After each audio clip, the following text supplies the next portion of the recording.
సాక్షాత్తుగా ఇవాళ కాపుత్స వంశంలో జన్మించినటువంటి నరుడవైన రాముడిగా కనపడుతున్నా నువ్వే ఆదిమధ్యాంతరహితుడవైనటువంటి శ్రీమన్నారాయణుడు.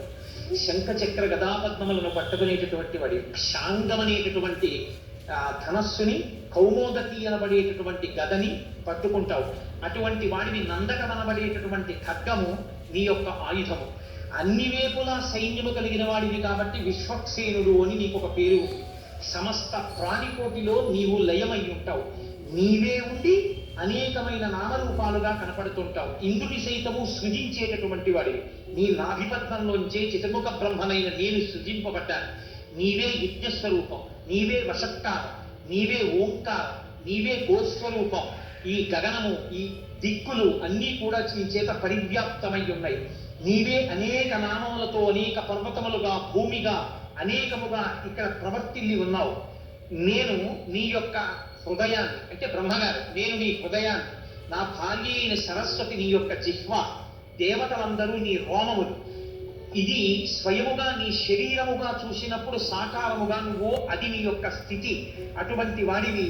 నీ ఉచ్ఛ్వాస నిశ్వాసలే వేదముగా ఉంటాయి. నీవు కన్ను మూస్తే రాత్రి, నువ్వు కన్ను తెరిస్తే పగలు. అటువంటి నువ్వు శ్రీవత్సము అనేటటువంటి చిహ్నము కలిగినటువంటి శ్రీమన్నారాయణుడు. బలిచక్రవర్తిని అదుపు చేసి ఈ భూమినంతటిని ఇంద్రుడికి దానము చేసినటువంటి ఉపేంద్రుడు. లోకకంటకుడైన రావణుణ్ణి వధించడానికి ఈ భూమండలంలో రామచంద్రమూర్తిగా దశరథ మహారాజు గారి యొక్క కుమారుడిగా అవతరించిన వాడివి. సాక్షాత్ శ్రీ మహాలక్ష్మియే సీతమ్మ. ఆమెయే సీతమ్మగా అవతరించింది. నీ తేజో బలపరాక్రమములు అమోఘములు. ఇవాళ నీ యొక్క యథార్థ స్వరూపం గురించి నేను చేసినటువంటి ఈ స్తోత్రం ఏదుందో, ఆ స్తోత్రాన్ని ప్రతినిత్యము ఎవరు చదువుతారో అటువంటి వారికి పునర్జన్మ ఉండదు. వారు మోక్షాన్ని పొందుతారు, కైవల్యాన్ని పొందుతారు. ఇది శాశ్వతమైనది. దీని వలన జీవులకు సమస్త పాపము ధ్వంసమవుతుంది. ఇది అంత గొప్ప స్తోత్రం అని చతుర్ముఖ బ్రహ్మగారు రామచంద్రమూర్తి యొక్క యథార్థమైన స్థితిని ఆవిష్కరిస్తూ స్తోత్రం చేశారు. అయినా రాముడు మాత్రం మనుష్యుడుగానే నిలబడి సీతమ్మ తల్లి ప్రవేశించినటువంటి చితిగుండంలోంచి బయటికి వచ్చి అబ్రవీచ్చతలారామం సాక్షి లోకస్య పావక ఏషాతే రామ వైదేహి పాపమస్యాన్న విద్యతే.